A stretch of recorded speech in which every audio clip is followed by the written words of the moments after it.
제가 이 설교를 이 강대상에 서서 설교를 하게 된 가장 큰 이유는 북한에서 역사를 배웠고 탈북해서 한국에서 역사를 가르치는 그런 특성을 갖고 있어서 이 강대상에서 설교를 하게 됐습니다. 북한에서 이 설교를 통해서 북한에서는 어떻게 역사를 배우는지 길게는 못하지만 짧게나마 함께 말씀을 통해서 나누려고 합니다. 돌스토이의 소설 전쟁과 평화에 등장하는 인물이 하나 있는데요, 볼콘스키라는 인물이 있습니다. 아우스터리츠 전투에서 중상을 입게 되고 쓰러지게 되죠. 의식을 잃습니다. 그리고 얼마 후에 다시 의식을 찾은 뒤에 유명한 대사를 남기게 됩니다. 어째서 지금까지 이렇듯 높은 하늘이 눈에 들어오지 않았을까? 이 대사는 전쟁과 평화라고 하는 소설의 가장 큰 주제를 한 문장에 담고 있는 대사입니다.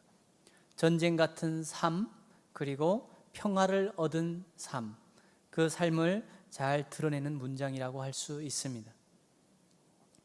어쩌면 6.25 전쟁을 아는 세대와 모르는 세대가 함께 공감하면 좋을 것 같은 문장입니다. 오늘은 6월 28일입니다.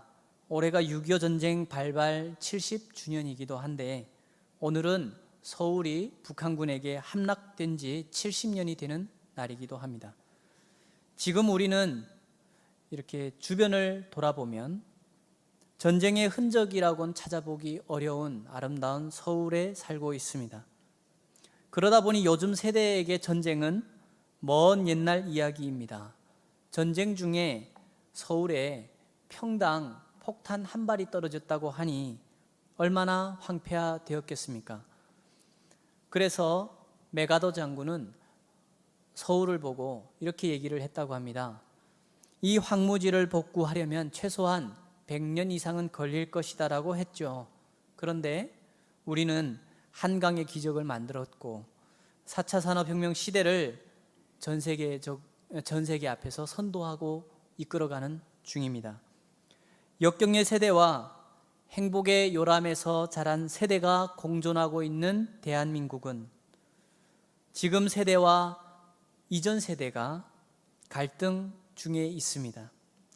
보수와 진보가 몸서리치게 갈등 중이고요, 세대와 세대가 갈등 중입니다. 젊으면 대개 진보적 성향이 많은 것이 보편적인 것인데 요즘 20대 안에서도 새로운 보수 세력이 등장하고 있습니다. 이들 20대의 보수는 기존의 보수와는 성향이 다릅니다. 기존의 보수는 정치적인 보수에 가까웠다고 하면 20대의 보수는 그 중심이 공정성입니다. 요즘 이슈가 되고 있는 인천국제공항 사건을 보면 20대 안에서 보수와 진보로 나뉘게 되는데 여기서 핵심은 공정성입니다. 치열한 경쟁사회 속에 던져진 20대는 공정성이 그들의 신념이 됩니다. 치열한 경쟁과 갈등이 온 나라를 뒤덮고 있는 이 암울한 시기, 우리는 한국전쟁 발발 70주년을 맞습니다. 오늘 설교는 먼저 앞선 세대가 겪은 역경의 시대를 70년이 된 시점에서 우리가 함께 돌아보고자 하고요, 다음으로 우리는 무엇을 준비해야 하는지를 생각해 보고자 합니다. 마지막으로 역사의 변곡점이라 불릴 만한 이 시대를 살아가는 그리스도인들은 무엇을 기도해야 하는지를 함께 살펴보고자 합니다. 6.25 전쟁은 우리나라와 북한 그리고 중국에서 각각 부르는 이름이 다릅니다. 우리는 6.25 전쟁, 한국전쟁이라고 부르는 데 반해서 북한은 이 전쟁을 조국해방전쟁이라고 정의합니다. 왜 조국해방전쟁이라고 하냐면 1945년 8월 15일 우리나라는 일제 식민지 하에서 해방되게 되고 광복이 찾아오게 됩니다. 그런데 이 해방이 있은 이후에 미국이 북한을 북침하여 전쟁을 일으켰다. 그래서 조국이 해방된 이후에 일어난 전쟁이다 해서 조국 해방 전쟁이라고 정의합니다. 중국의 입장에서는 미국에 대항해서 조선을 지원한 전쟁이다 해서 항미 원조 전쟁이라고 합니다. 2차 세계대전이 일어나기 전에 히틀러는 소련과 불가침 조약을 맺습니다. 그리고 나서 폴란드를 기습 공격하고 다시 소련을 공격합니다. 그런데 군사강국이었던 당시 소련은 독일의 기습적인 공격에 아무런 맥을 추지 못하고 후퇴를 거듭하여 레닌그라드를 내주고 스탈린그라드에서 항전을 하여 겨우 반격을 가하여 독일을 쓰러뜨리게 됩니다. 보통 전술적인 부분에서 기습이라고 하는 것은 상대를 무너뜨리기에 가장 적합한 시기를 이용하기 때문에 속절없이 당하는 것이 상식입니다. 그런데 북한은 북한 용어 그대로 사용하겠습니다. 미제국주의자들이 1950년 6월 25일 일요일 새벽을 이용해서 북한을 침공하였고, 북한은 이에 맞서서 일제히 반공격에 이르렀고 3일 만에 서울을 해방했고, 남진을 거듭해서 낙동강에 이르렀다라고 합니다. 그런데 미국을 추종하는 15개 국가, 유엔 국가를 이야기하는데, 그 유엔군이 인천 상륙 작전을 시도했고, 여기서 북한은 월미도에서 3일간 이 작전을 저지하였다. 그리고 앞서 나가 있던 낙동강 전선까지 나가 있던 군대들은 그 3일 안에 후퇴를 성공적으로 수행했다라고 합니다. 말도 안 되는 레파토리입니다. 역사를 아주 조잡스럽게 자기들 식에서 자기들 눈으로 이렇게 조작을 한 것입니다. 어렸을 때 북한에서 보면 5살에서 6살, 한 7살 정도까지 보통 김일성의 전설이라고 하는 것을 배웁니다. 그리고 8세가 되면 인민학교를 가게 되고요. 거기에서 이제 김일성의 어린 시절을 배웁니다. 지금은 이제 김정일도 포함이고, 김정은은 포함되는지 제가 본 적이 없어서 모르겠습니다. 그리고 이제 중학교를 올라가면 중학교에서는 김일성의 혁명 활동이라는 과목으로 배운 거를 구체화하고, 지금 우리로 말하면 고등학생이 되면 김일성의 혁명 역사를 배웁니다. 이렇게 해서 시기별로 계속 배웠던 거를 공고히 하는 형태로 세뇌시키는 학습을 계속하고 있는 것이죠. 어렸을 때 배운 이제 김일성의 전설에 보면 이런 것이 있습니다. 일본군과 싸우다가 일본군과 싸우던 도중에 총알이 떨어지고 폭탄이 떨어지니까 그 옆에 솔밭이었나 봅니다. 그래서 솔방울이 가득했는데 그 솔방울을 집어 던졌더니 폭탄이 되어 날아가서 일본 놈들을 죽였더라. 그리고 김일성이 이제 일본군에게 쫓기던 적이 있었어요. 그래서 쫓기던 적이 있었는데 두만강가에 섰습니다. 근데 배가 없어요. 물론 두만강을 저도 넘어봤지만 그 배가 없이도 넘을 수 있는 강입니다. 장마철이면 좀 불어나서 좀 무섭긴 한데 그래도 나름 넘을 수 있는 강입니다. 수영 어느 정도만 하면 넘을 수 있는 강이죠. 근데 두만강가에 섰더니 배가 없습니다. 그래서 배가 없으니까 갑자기 옆에 있는 이제 가랑잎을 주워다가 웨이크보드를 타고 그 두만강을 넘었다. 이게 근데 5살에서부터 6살, 7살 때 배우잖아요. 그러면 어떻게 될 것 같아요? 당연히 세뇌가 되죠. 그런데 우리 그리스도인들은 어떻습니까? 우리 이제 다음 세대를 기른다고 하면서 이런 깡 있는 이런 교육 못 하잖아요. 그죠? 우리 자신부터 좀 흔들려서 하나님을 믿는다고 하는데 내 삶이 거리껴서 솔직히 다음 세대에게 이런 세뇌 작업, 하나님을 이렇게 가르치는 작업이 이만큼 철저하진 않잖아요. 좀 더 철저하면 더 좋겠죠. 그런데 제가 이걸 교회 교육과 비교하려는 의도는 전혀 아닙니다.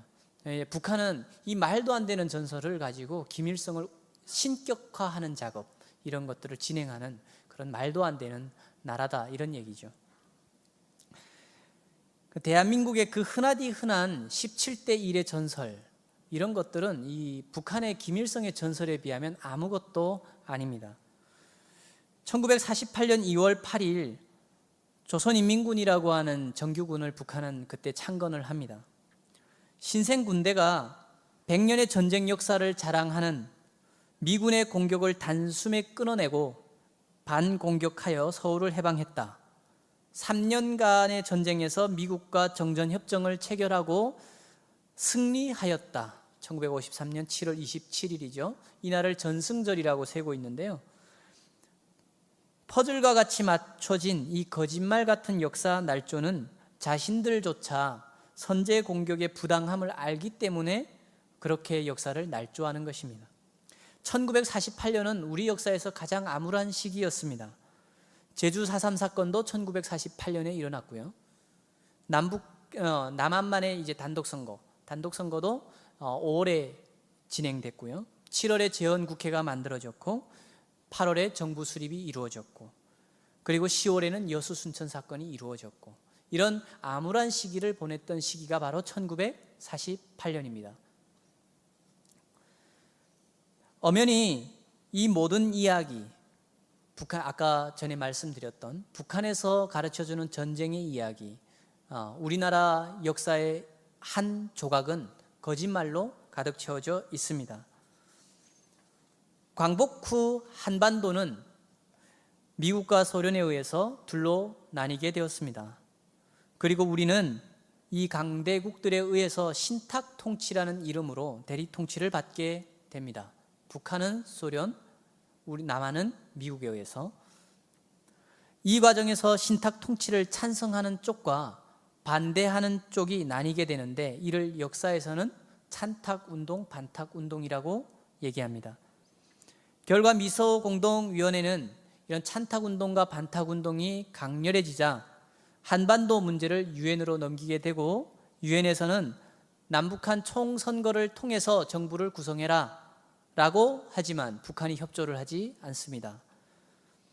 1948년 5월 총선거를 통해서 대한민국은 재헌국회를 구성하고, 같은 해 8월 15일 대한민국 정부 수립을 온 세상에 선포하게 됩니다. 그리고 약 한 달 뒤 9월 9일 북한도 조선민주주의 인민공화국이라는 이름으로 나라를 선포하게 됩니다.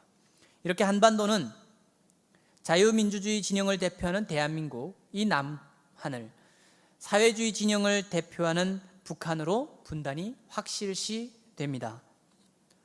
이때 남로당에서 활동했던, 그 남로당이라고 하면 남조선 노동당이라고 하는 것의 약자인데요. 그 총수가 박헌영이라는 인물이 있습니다. 대한민국에서 드디어 이제 자리를 잃게 되고 북한으로 월북하게 되는데요. 그때 김일성에게 지금 전쟁을 일으키면 남한에 30만 남로당원들이 일어나서 합세할 것이다. 그러니까 전쟁을 빠른 시일 내에 승리로 마감할 수 있다라고 바람을 불어넣죠.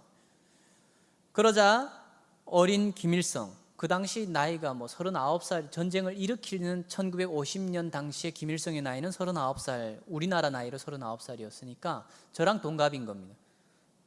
저처럼 이렇게 새파랗게 젊은 애가 전쟁을 일으킨 거예요. 자, 그래서 1950년 6월 25일 기습 남침한 북한군은 3일 만에 서울을 함락합니다. 약 한 달 만에 대한민국 영토의 92%를 함락하게 되고 낙동강에서 최후의 전선을 형성하게 됩니다. 치열한 전투 중 인천으로 상륙하는 작전, 인천 상륙 작전이 벌어지게 되고요. 순식간에 전선은 두 동강 나게 되죠. 북한군은 후퇴하기 바빴고 이 1차적인 책임을 물어서 박헌영을 고정간첩으로 몰아서 총살하게 됩니다. 북진하던 국군과 유엔군이 장진호반 정도에 이르렀을 때 이제 중공군이 참전하게 되고 1951년 1월 4일 후퇴를 시작합니다. 이것을 역사에서 말하는 일사후퇴라고 합니다. 이렇게 내려오면서 38선 지역에서 2년간 고지전 끝에, 이게 이제 그 철원을 중심으로 철의 삼각지라고 해서 그 지역에서 엄청난 고지전이 벌어지게 되는데요. 한 치의 땅을 더욱 북한에게 빼앗으려고 엄청난 젊은 군인들이 자기 목숨을 잃어가면서 빼앗은 땅이 바로 철원 지역의 땅입니다. 철의 삼각지. 이 지역이 지리에서는 그 평야 지역인데요. 엄청난 북한은 정말 산악이 많습니다. 한 80%가 산악이기 때문에 땅이 논을 농사할 수 있는 벼농사를 할 수 있는 땅이 필요해요. 오죽하면 김일성은 백두산의 3분의 1을 중국에게 주고 대신 압록강 하구에 있는 황금평이라고 하는 땅, 신의주하고 단동 사이에 보면 황금평이라는 땅이 있는데 그 땅을 마오쩌둥으로부터 받게 되는 거죠. 그만큼 논농사를 할 수 있는 땅이 많이 필요합니다. 근데 철원 지역의 평야는 그 논농사를 하기에 좋은 땅인 거죠. 그래서 이 땅을 빼앗고자 그렇게 치열한 전투를 벌이게 되고, 이때 전쟁 때 묻어놓은 지뢰, 폭탄, 불발탄 이런 것들을 나중에 전후에 들어가서 1세대가 개발을 해서 지금의 평야가 이루어졌죠. 그래서 가급적이면 철원쌀을 먹고 싶어서 아내한테 철원쌀로 밥을 해달라고 요청을 하지만 잘 받아들여지지는 않습니다. 어찌됐든 철원 평야는 그렇게 우리의 쌀이 좋아서 중요한 게 아니고, 그렇게 우리가 치열한 전투를 벌여서 산 절반이 폭격에 날아갈 정도로 그만큼 치열한 전투가 벌어졌던 곳인데, 여기를 배경으로 한 영화가 영화 고지전, 고수가 등장한 고지전이라는 영화입니다. 엄청나게 치열한 전투가 벌어졌고, 이 전투가 벌어지는 와중에 판문점에서는 정전협정이 2년간 진행되다가 1953년 7월 27일 정전협정에 서명하게 됩니다. 전쟁 후에 북한은 노동당을 중심으로 사회주의 체제를 공고히 하는 작업을 시작하게 되고, 그 중심에 있는 사상이 바로 주체 사상입니다. 김일성을 중심으로 당과 대중이 하나가 되어서 공산주의 혁명을 이룩하자라고 하는 것인데, 이 과정에서 김일성주의라는 이름도 함께 나오게 됩니다. 권력 이양의 문제가 대두되었던 1972년을 중심으로 김정일은 김일성에 대한 우상화 작업을 완성하게 되죠. 이게 1972년 4월 15일입니다. 그래서 여러분들 그 대동강을 촬영을 하는 영상들을 보면 거기 주체사상탑이라고 하는 탑이 하나 보여요. 이게 탑의 높이가 150m, 그 다음에 이 횃불의 높이가 25m입니다. 그러니까 탑의 전체 길이는 175m 정도가 되고요. 그 앞에 있는 그 주체사상 그 비가 있거든요. 그 비석을 보면 이 1972년 4월 15일이라는 숫자를 정확하게 규격화하여 만들어서 김일성에게 갖다 바친 것이 바로 1972년 4월입니다. 같은 해 10월 대한민국은 무슨 체제가 발효됩니까? 유신 체제가 발효되죠. 1974년 김정일은 이것을 계기로 후계자에 오릅니다. 계속해서 그 혁명 가극, 여기서 가극이라고 하는 것은 뮤지컬을 말하는 것이고요. 가극과 혁명 연극, 혁명 영화, 그리고 혁명 노래 등 예술 분야를 통해서 우상화 작업을 본격적으로 실시하고 학생들에게, 젊은이들에게 세뇌시키게 됩니다. 그래서 북한은 체제 이념을 가진 국가라기보다는 거대한 종교 집단으로 보는 것이 맞다고 생각합니다. 그리고 저는 확신합니다. 만수대에 세워진 김일성과 김정일의 동상은 성경에 나오는 이방 왕들이 세운 거대한 신상과 다를 바가 없습니다. 구리로 보통은 동상을 주조를 하는데 거기에 황금을 너무 많이 넣어서 저녁이 되면 노을에 비치면 누런색을 하고 있는 것이 성경에 나오는 황금 신상과 다를 바가 없죠. 만수대 동상이 있는 언덕을 장대제 언덕이라고 합니다.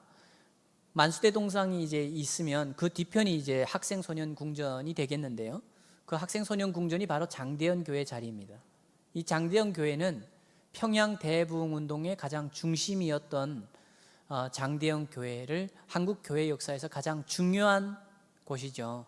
그런데 그 교회는 쓰러지고 그 교회가 있는 주변이 바로 김일성과 김정일의 동상이 세워진 말 그대로 우상 숭배의 가장 중심이 되게 됩니다.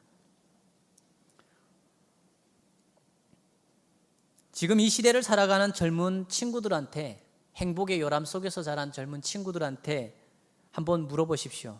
행복하냐고. 그러면 그 친구들은 행복한 이유보다는 행복하지 않은 이유를 더 많이 말할 것입니다. 우리가 그런 얘기를 듣다 보면 속이 상하잖아요. 내가 널 어떻게 키웠는데 하면서 나 때는 말이야 라고 하면서 이제 이야기를 하게 되죠. 그러면 진짜 라떼씨가 됩니다. 이들이 행복하지 않은 이유는 분명합니다.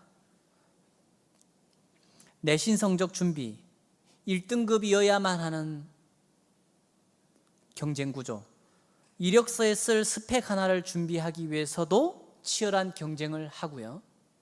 그 스펙을 갖는데도 경쟁을 하는 거예요. 저 기간제 교사 시절도 있었습니다. 기간제 교사 시절에는 이력서를 100통을 넣어야 한 군데서 연락이 와요. 뭐 그 외에도 지금도 여전히 그렇다고 합니다. 정말 그 한 통을, 한 줄을 쓰기 위한 치열한 경쟁입니다. 취업 준비는 또 어떻습니까? 겨우 취업하고 나면 대출부터 받죠. 이 회사를 안 그만두리라 작심하고 결혼 자금 마련하고 그리고 육아, 자녀 교육 그런 거 걱정하느라고 자기들의 꿈은 접어두죠. 희망 없이 주어진 삶을 살아갑니다. 왜 희망이 없을까요? 내일 우리가 어떻게 될지를 도저히 알 수 없기 때문에 그렇습니다.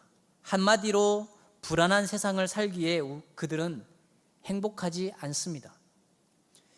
이 세대가 꿈을 가질 수 있으려면 통일만이 답입니다. 예전에는 한 민족이니까 우리 통일해야 돼. 이젠 요즘 아이들에게는 먹히지 않는 말입니다.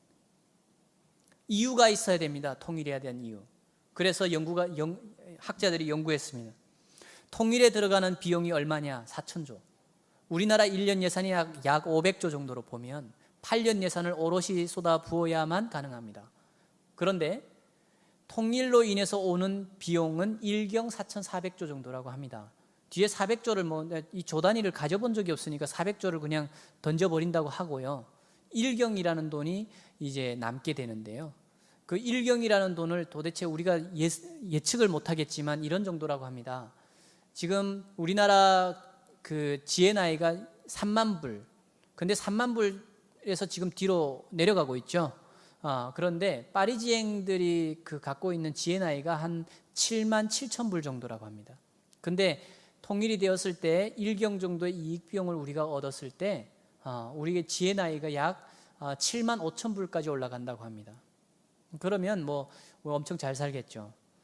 잘 사는 것이 우리 그리스도인들의 통일의 이유여야 할까요? 세상에 속한 사람들은 이러한 것이 통일의 이유라고 얘기하고 꿈을 가진다 칩시다. 그럼 우리는요? 그리스도인은 무엇을 해야 할까요? 세상에 속해 있는 사람들은 이러한 경제적 연구가 통일의 이유이지만 우리 그리스도인들은 과연 무엇을 해야 할까요? 지금 이 시대를 살아가는 그리스도인들에게 가장 필요한 것이 정체성입니다. 정체성을 잃은 사람은 꿈이 있다고 해도요, 그 꿈을 이룬다고 해도 행복하지가 않습니다. 잘못될 가능성이 더 많습니다.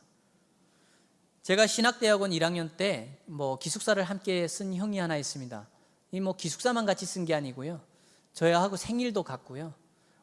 그 오륜교회 전도사로 같이 처음 들어갔을 때 같이 동기이기도 하고 신대원 동기이기도 하고 얽히고 설켜서 접촉점이 너무 많아서 그런 형이 하나 있는데 둘이 그 학교 운동장을 이렇게 산책하다가 이런 이야기를 한 적이 있습니다. 우리가 신대원 졸업하면 에스컬레이터 타고 올라가는 것처럼 부목사가 되고 그리고 담임 목회 고민하고 막 그럴 텐데, 그러면 우리가 비슷한 길을 가면서 이 길을 갈 때 사명감이 없고 우리 안에 정체성이 없으면 정말 이 세상에서 살아가는 모든 사람들 중에 가장 불쌍한 사람이 될 거야. 그런 얘기를 한 적이 있습니다. 왜냐면요, 전도사 때 사례비가 50만 원이었거든요. 뭐 저보다 전에 사역하셨던 분들은 더 적은 돈을 받으셨겠지만 사례비 50만 원이면 정말 적은 돈인데 그걸로 한 달을 살아야 되는 거예요. 그리고 뭐 부목사가 돼서 형편이 나아지는 건 아니잖아요. 그리고 가장 적은 돈을 받고 최소한의 돈을 사례비로 받는데 말 그대로 사례비를 받고 살아가면서 우리 애가 정체성도 없고 사명감도 없이 이 길을 걸어가면 정말 이 길을 왜 가는지도 모르면 불쌍한 사람이잖아요. 이 정체성이 없으면 돈이라도 많이 받든가, 근데 돈도 적게 받으면서 정체성도 없고 사명감도 없으면 가장 불행한 길을 가는 사람들이죠. 학생에겐 학생으로 요구되는 정체성이 있고요, 군인에겐 군인의 정체성이 있습니다. 목사에겐 목사로서의 정체성이 있고 그리스도인에겐 그리스도인으로서의 정체성이 있습니다. 우리는 모두 정체성을 가지고 있습니다. 단 그 정체성이 분명한 사람과 분명하지 않은 사람으로 나뉠 뿐입니다. 우리에게 열정이 없다는 것이 아닙니다. 한국교회에 열정이 없다는 것이 아닙니다. 충분히 열정이 있습니다. 우리에게 지식이 없다는 것이 아닙니다. 우리가 적게 배웠다는 것이 아닙니다. 우리에게 정체성이 필요하다는 것이죠. 그리스도인의 정체성은 바로 사랑입니다. 예수님께서 제자들의 발을 씻기시며 말씀하셨던 것처럼 내가 너희를 사랑한 것 같이 너희가 서로 사랑하라. 오늘 본문 중에 35절 말씀을 보면 누가 우리를 그리스도의 사랑에서 끊으리요? 이 말씀은 18절에 나오는 생각건대 현재의 고난은 장차 우리에게 나타날 영광과 좋게 비교할 수 없도다 라고 는 말씀과 대조를 이루어서 보면 더 잘 이해가 됩니다. 먼저 18절에 나오는 이 말씀을 보기 전에 이 말씀을 묵상할 때 저는 개인적으로 참 지금이 이제 가장 행복한 시기를 보내고 있습니다. 저에겐 두 딸이 있고 그 딸들과 뭐 티격태격 싸우기도 하고요, 뭐 대화를 주고받기도 하고요, 그 다음에 이제 딸들과 자라가는 과정 속에서 함께 여행도 가고요. 그런 것들을 이렇게 보면은 되게 제 삶이 행복을 찾은 것 같습니다. 탈북을 해서 살다 보니까 저에게는 뭐 부모가 없고 혼자 탈북했고 혼자 남한에서 공부하고 하면서 제가 항상 제 삶에서 무너지지 말아야 된다라고 생각했던 것은 무엇이냐면 항상 환경을 이겨내고 극복하는 그런 과정들, 이 과정들을 통과하지 못하면 하나님이 다른 일을 주지 않으실 거야. 예를 들어 이런 거 아닙니까? 군인들이 어떤 과정을 통과하지 못하면 그 군인은 그 과정을 이수 못한 군인이기 때문에 수료가 안 되잖아요. 군인의 신분으로 확증받지 못하잖아요. 100% 통과해야만 하는데 이 하나님께서 주신 모든 것들을 통과하지 못하면 하나님 앞에 제가 맹세하고 탈북했는데 한국 왔는데 그 길을 가지 못할까 두려운 겁니다. 그래서 환경을 이겨내고 극복하는 그런 과정들의 연속이었는데 요즘 제 삶을 보면 뭔가 조금 이루어진 것 같아서 좀 행복합니다. 그런데요, 이게 끝은 아니죠. 그럼에도 저는 현재의 고난은 장차 우리에게 나타날 영광과 좋게 비교할 수 없다라고 하는 이 말씀을 정말 좋아합니다. 왜냐하면 저는 이 말씀의 핵심이 어디에 방향이 맞춰져 있다라고 생각을 하냐면 바로 영광에 맞춰져 있다고 생각을 합니다. 18절에서 말씀하는 고난은 우리가 흔히 생각하는 시련의 의미가 아니라고 생각합니다. 그 시련이 아니라 우리의 삶 전체를 말하는 것인데요, 그 삶에는 희노애락이 있을 테지만 그 삶의 방향이 영광에 맞춰져 있다는 사실입니다.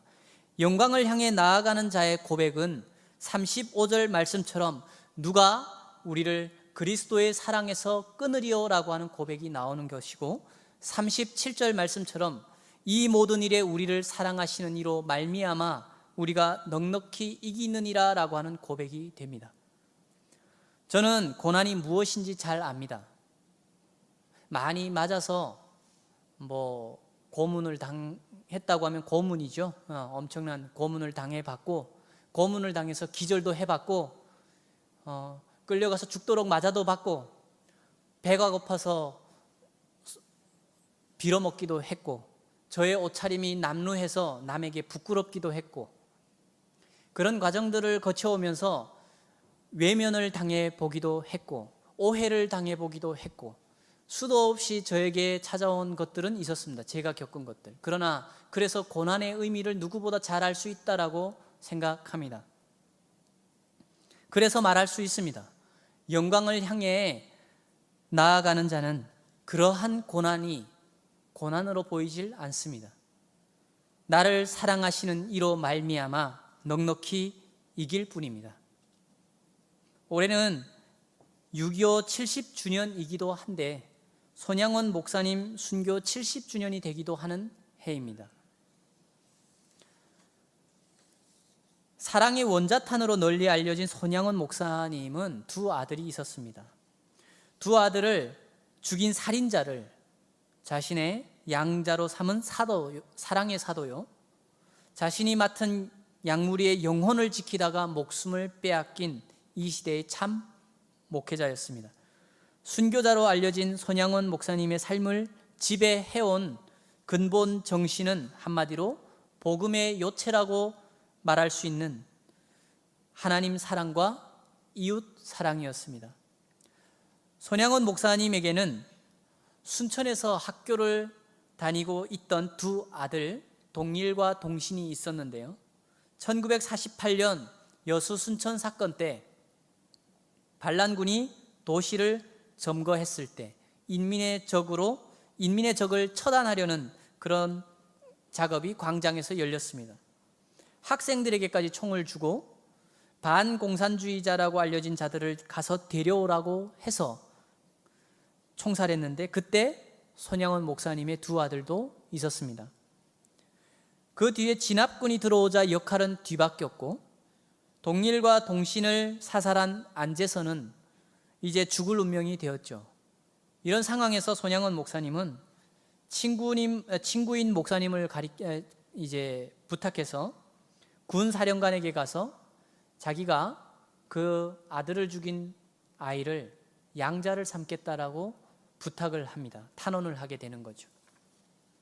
그래서 두 아들을 죽인 사람 안재선을 당신의 양자로 삼고 신학교에 보내게 됩니다.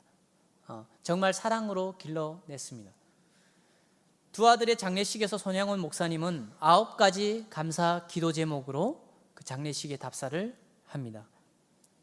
첫째, 나 같은 죄인의 혈통에서 순교의 자식들을 나오게 하였으니 하나님께 감사합니다. 둘째, 허다한 많은 성도들 중에 어찌 이런 보배들을 주께서 하필 나에게 주셨는지 그 점 또한 주께 감사합니다. 삼남 삼녀 중에서 가장 아름다운 두 아들 장자와 차자를 바치게 된 나의 축복을 하나님께 감사합니다. 한 아들의 순교도 귀하다 하거늘 하물며 두 아들의 순교리요, 하나님 감사합니다. 예수 믿다가 누워 죽는 것도 큰 복이라 하거늘 하물며 전도하다 총살 순교 당함이리요, 하나님 감사합니다. 미국 유학 가려고 준비하던 내 아들, 미국보다 더 좋은 천국 갔으니 내 마음이 안심이 되어 하나님 감사합니다. 내 사랑하는 두 아들을 총살한 원수를 회개시켜 내 아들로 삼고자 하는 사랑의 마음을 주신 하나님께 감사합니다. 내 두 아들의 순교의 열매로서 무수한 천국의 열매가 생길 것이 믿어지니 우리 아버지 하나님께 감사합니다. 이 같은 역경 속에서도 하나님의 사랑을 깨닫게 하시고 이길 수 있는 믿음을 주신 하나님께 감사드립니다. 이야기는 여기서 끝나지 않습니다. 2년 후 공산군이 이북에서 침공해 왔을 때 1950년 9월 손양원 목사님은 한센 환자촌에서 신실하게 그에게 맡겨진 자들을 돌보다가 체포되었고 나무숲으로 끌려가 총살당하시게 되는데, 총살당하는 그 순간까지 하나님의 복음을 전했다고 합니다. 하나님 사랑의 정신 때문에 손양원 목사님은 목숨을 걸고 신앙의 절개를 지키며 신사참배 강요에 맞섰고, 이웃사랑이라는 대명령에 순종해서 두 아들을 죽인 살인자를 양자로 삼고 사랑했고, 애양원이라고 하는 버림받은 신앙 공동체, 그 공동체를 사랑으로 섬기다가 자신의 생명을 잃은 순교자였습니다. 6.25 전쟁 70주년 그리고 손양원 목사님 순교 70주년을 기억하면서 하나님 앞에 우리가 예배할 때 우리에게 한 가지 결단이 필요합니다. 역사를 기억하고 사랑으로 나아가게 하옵소서라고 하는 기도 제목입니다. 우리가 북한이 요즘 하고 있는 것들을 보면 참 분노가 치밀어 오릅니다. 그럼에도 불구하고 그리스도인들조차 그 땅을 분노의 마음으로 바라본다고 하면 그 땅에 소망이 없습니다. 사랑으로 그 땅을 위해 기도하게 하시고, 사랑으로 복음의 군대를 이 땅에서 양성하게 하시고, 사랑으로 분열된 이 나라를 위해서 기도하게 하시고, 그래서 기도의 백성, 하나님의 몸된 교회, 혜성교회 성도가 되길 축원합니다. 기도하겠습니다.